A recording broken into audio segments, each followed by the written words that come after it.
Okay. So we had Nunu behaving perfectly during the day, lots of energy, very, very happy kid, but even though she was napping well and going down very easily for the midday nap, the kind of afternoon nap, putting her down at bedtime was hard, and it took a long time. She always wanted us there, we had always been there, and eventually it just was taking a toll on us because we would come downstairs feeling drained, having taken between an hour and a half to 2.5 hours to get her to sleep.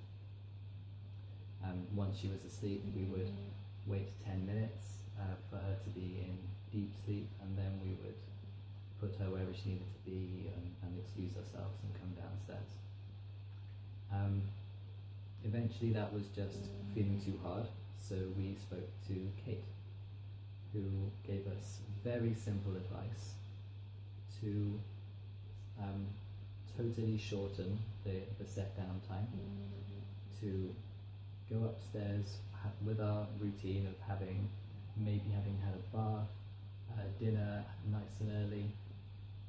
We then would go upstairs at pretty much bang on 6 p.m, start the routine of getting her into her bedclothes, maybe doing a little puzzle, a little game, having one book, maybe two, and then into bed.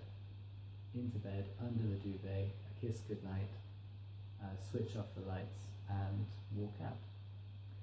And then the technique comes in, because then Kate advised us that every time she gets out of bed and comes to us demanding one thing or another, to simply, in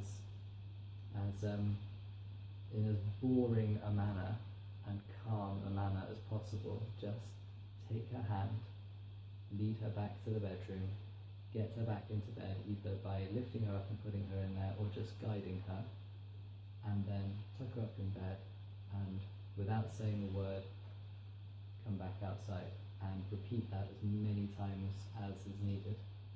So the first few nights, yes, we did a lot of returning her to bed, and sometimes she would be really upset, so we'd have to pick her up struggling and then put her in bed crying, and I remember one time I was putting her back in the bed, and instantly she would be crying and squirming, getting out of bed again, and I just stood there by the bedside, and after putting her back in a couple of times, I just said in a really calm, flat manner, if you get out of bed, I'm going to put you back in again.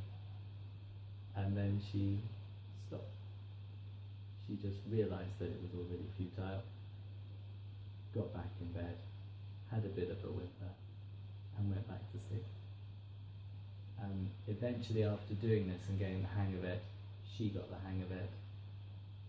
We now have her asleep. Well, we walk out of the room between 6:30 and 7:15 every night, and we have to return her maybe once, maybe not at all.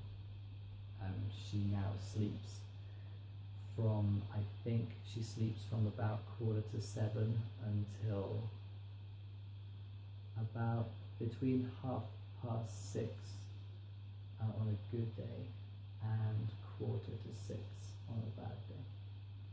That's pretty much how it is every night now, which is amazing. The first few nights we didn't really know what to do with ourselves, because all of a sudden we had all this energy and all this extra time in the evenings, all this extra time to ourselves to get things done, and eventually that just became the norm. It still feels like a treat to have all that extra time, all that extra mental space as well at the end of the day, which is often when it can feel quite overwhelming.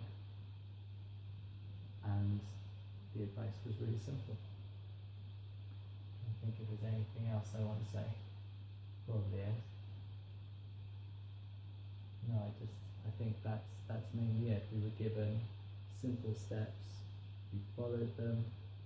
We really liked it because it didn't involve the crying it out.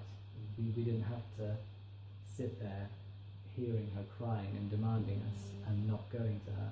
This method means that we always go to her. We just don't get wrapped up in the emotional drama of going to her. We just lead her back to the bedroom and show her that if you get out of bed, it's really boring, and you don't get all the cuddles and the drama and the pandering until it's morning time, and then everything's fun because everyone's happy. So yeah, I think that's it.